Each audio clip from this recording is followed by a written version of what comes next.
Have you fallen behind on some of the best superhero TV shows? Well, I'm about to get you caught up.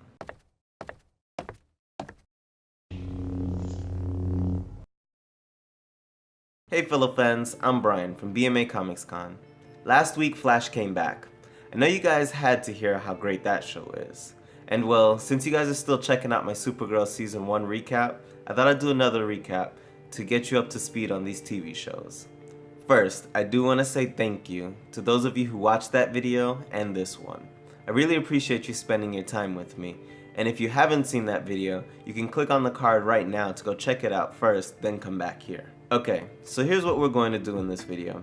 I'm going to catch you up on what's been going on this season in the CW Arrowverse, up to the crossover event.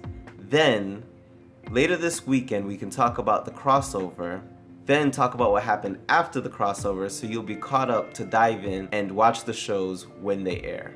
First, SuperGirl. Season 2 picked up right where Season 1 ended, and you can watch my SuperGirl Season 1 recap video to get that part. But Season 2, we find Mon-El has landed in a pod similar to Kara's, and we finally get to meet Superman, and Supergirl is just as excited as we are to have Superman in the show. They have a couple of cousin tag team adventures. We find out that Hank and Superman have a history and don't trust each other. We see Alex in her kryptonite suit fighting aliens, which somehow allows her to take superhuman punches.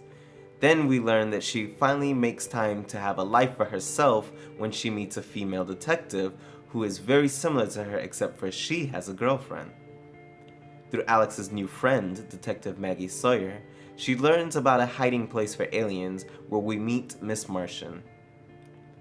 Kara breaks up with Jimmy Olsen. He's not known as Jimmy in this show. He's James Olsen. Just in time for him to get a promotion and now run Catco. With that busy schedule, he still finds time to become the Guardian. That's the cast, less Lena Luthor, the CEO of the family business while her brother Lex Luthor is in prison, and Cyborg Superman, who is the real Hank Henshaw. He's been operated on by Katniss, the overarching villain in this show. Next we have my favorite of the list, Flash.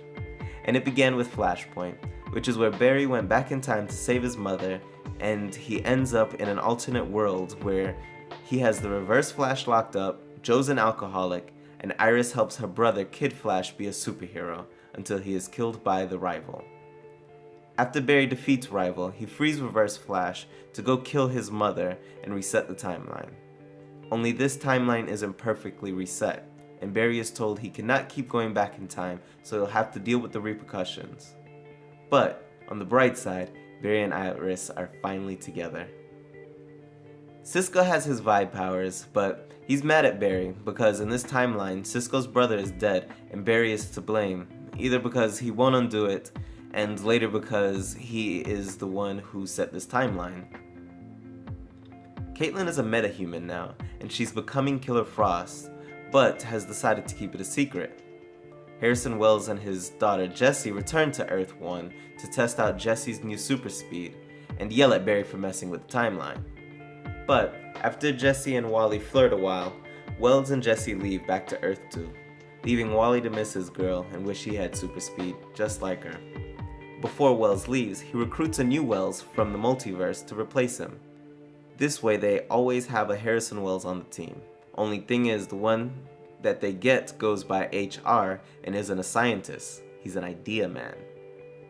Barry has a new lab mate at work that he doesn't get along with, and a villain, Alchemy, arises, and he's going around restoring Flashpoint powers to the people who no longer have their powers in this timeline.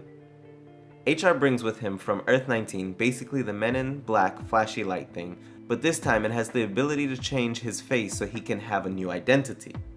But then flashy light thingies the team so he will still look like Tom Cavanaugh. Predictably, Wally is called by Alchemy to be granted super speed like he had in Flashpoint.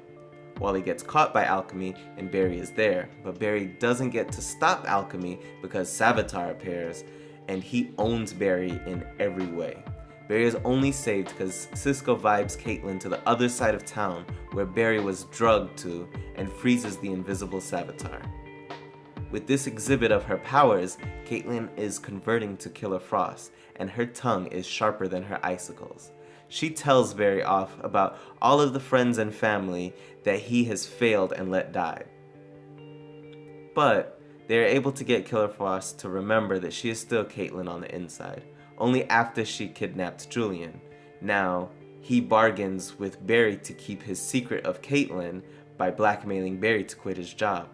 So now Barry is unemployed, Wally is a speedster, Cisco hates Barry, and Julian is alchemy. Arrow's back for a 5th season, and the crew can't decide which side of the law they're on. His backstories explain how he got in with the Russians and became Bratva.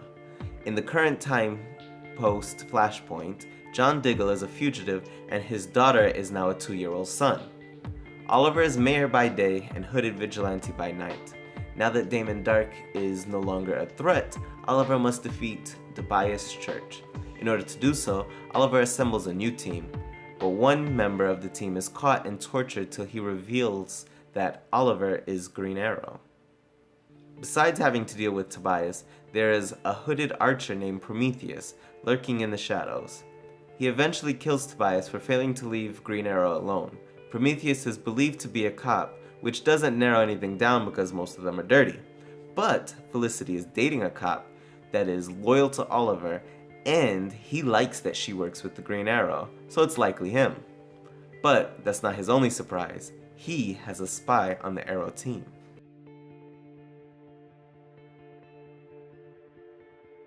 DC's Legends of Tomorrow is not that heavy into an ongoing story. Just know that the team was split up. It took both Oliver and a historian to find the team lost throughout history. Mrs. Steal-Your-Girl ended up getting with the Queen of France on her wedding day. Everyone on the team is found except for Rip, but that's when they run into the Justice Society of America. The JSA eventually releases them, but the historian, Nate, is mortally injured on a mission to save the JSA, so he is given a serum to save him, which turns him into steel. Before they leave, Rex from the JSA is killed by Reverse Flash. Before he dies, he is able to tell Vixen it was a time traveler that killed him. Vixen joins the team after trying to assassinate Heatwave for Rex's death, but she is stopped and convinced it wasn't him.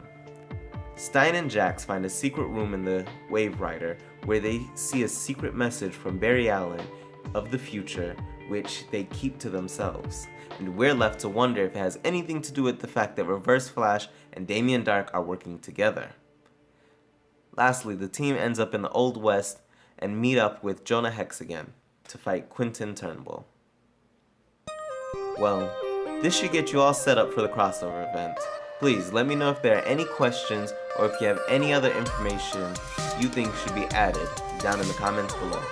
Please hit the subscribe button if you haven't already, and turn on the notifications so you'll be notified when the video reviewing the crossover is available.